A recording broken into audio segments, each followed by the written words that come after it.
আমি ধৈর্য ধরে সদাপ্রভুর জন্য অপেক্ষা করছিলাম। তিনি আমার কথা এবং আমার আর্তনাদ শুনলেন।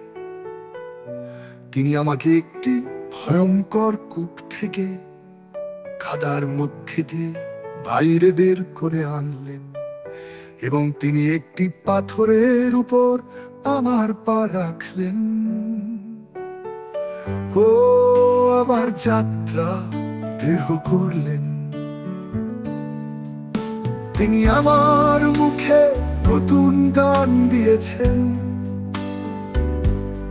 আমাদের ঈশ্বরের প্রশংসা হোক। অনেকে তা দেখতে পাবে এবং সম্মান করবে ও সদা প্রভুতে বিশ্বাস করবে।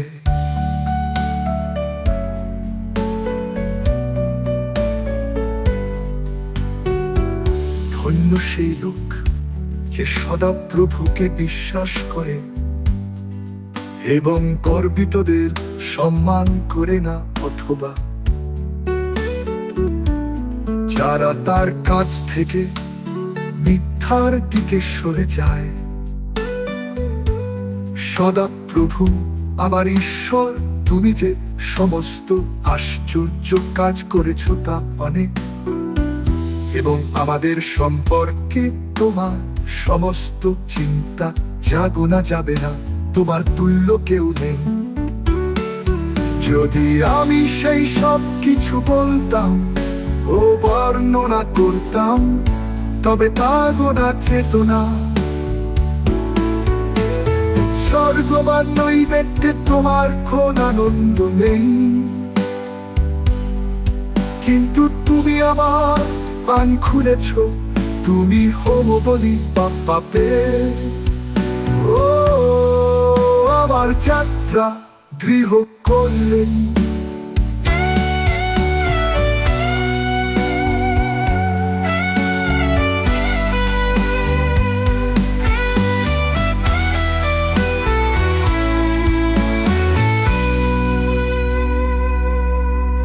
তিনি আমার মুখে নতুন গান দিয়েছেন। আমাদের ঈশ্বরের প্রশংসা হোক। অনেকে তা দেখতে পাবে এবং সম্মান করবে ও সদা প্রভুতে বিশ্বাস করবে।